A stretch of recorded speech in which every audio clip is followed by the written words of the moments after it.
As artificial intelligence makes its way into our workplaces, homes, and governments, a new Pew Research Center survey across 25 countries shows that the world is watching with more concern than excitement. Most adults have at least heard of AI, but in every nation studied, those who feel mainly enthusiastic about it form only a small minority. When it comes to how much people trust it, that's where the real divide begins. In this edition of AI Sight or iSight, we'll unpack what the survey says about how people around the world perceive AI, what they fear, what they embrace, and why trust in regulation is becoming one of the central battlegrounds of the AI age. We'll also look at how Instagram has rolled out new safety features, including parental controls for teens using AI chatbots, and how OpenAI has set up an expert council on AI and well-being. Basically, today's episode is about one big theme: trust and safety in the world of AI. Let's first start with the Pew survey. I'll leave some of the numbers on your screens as I talk about the findings. As AI use expands rapidly, most people across these 25 countries say that they've at least heard or read a little bit about the technology. But overall, they tend to be more concerned than excited about its growing role in daily life. According to the findings, a median of 34% of adults say that they are more concerned than excited, while 42% say that they're equally concerned and excited. And only 16% say that they're more excited than concerned. These concerns are especially widespread in countries like the US, Italy, Australia, Brazil, and Greece, where half of all adults are more worried. The survey also highlights that around half of the adults in wealthier countries such as Japan, Germany, France, and the US say that they've heard a lot about AI, compared to just 14% in India and 12% in Kenya.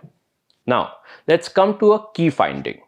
When people were asked whether they trust their own country, the European Union, the US, or China to regulate AI effectively, the results were very telling.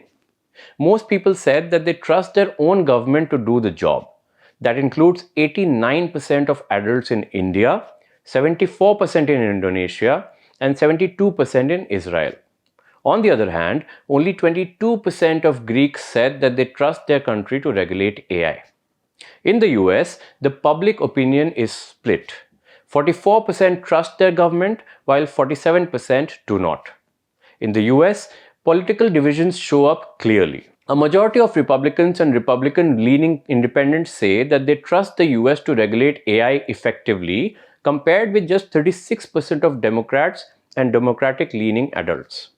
When it comes to the other global players, people around the world tend to put more trust in the EU to regulate AI than in either the US or China. Across all 25 countries, a median of 53% say that they trust the EU to handle AI regulation, compared with 37% for the US and just 27% for China. In countries like Indonesia and South Africa, people are actually more likely to trust China over the US. Of course, this aligns with the fact that these nations generally hold more positive views of China than the US. There are some striking demographic and political divides when it comes to trust. People on the ideological right, as well as Europeans who support right-leaning populist parties, show stronger trust in the US as an AI regulator. Younger adults in 19 of the surveyed countries are more likely to trust China. And those with more education, again in 19 of the countries, are more inclined to trust the EU as a regulator. Interestingly, within Europe, people who support right-wing populist parties are actually less likely than the others to trust the EU on AI regulation. So, as AI continues to weave itself into daily life, the Pew survey shows one clear truth. Awareness is rising, but trust is still fragile. People want innovation, but with accountability. The future of AI will depend not just on what it can do, but also who trusts it enough to use it. Now, let's talk about Meta's latest safety announcements.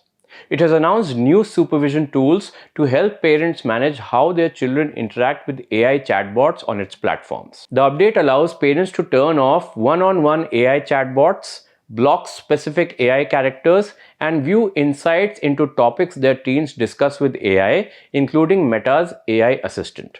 These features build on existing teen account safeguards, which include PG-13 guided responses, limiting interactions to age-appropriate topics such as education, sports, and hobbies, and excluding sensitive discussions around self-harm, suicide, or eating disorders.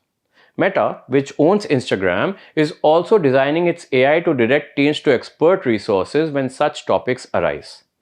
Parents can set time limits for app use, including time spent chatting with AI, with options as low as 15 minutes per day. The new controls are intended to give parents more visibility and choice without restricting access to educational and creative uses of AI, such as learning coding or graphic design. OpenAI, on the other hand, has formed an expert council on well-being and AI to guide its work on building healthier ChatGPT and Sora experiences. The 8 member council includes leading researchers in psychology, psychiatry, neuroscience, and human computer interaction, focusing on how technology affects emotions, motivation, and mental health. The members include experts from Harvard, Georgia Tech, Stanford, Oxford, and Northwestern, among others. The council will advise OpenAI on what healthy AI interactions should look like for all ages and how ChatGPT can support well-being. Earlier collaborations with some members helped design parental controls and notifications for parents when a teen may be in distress.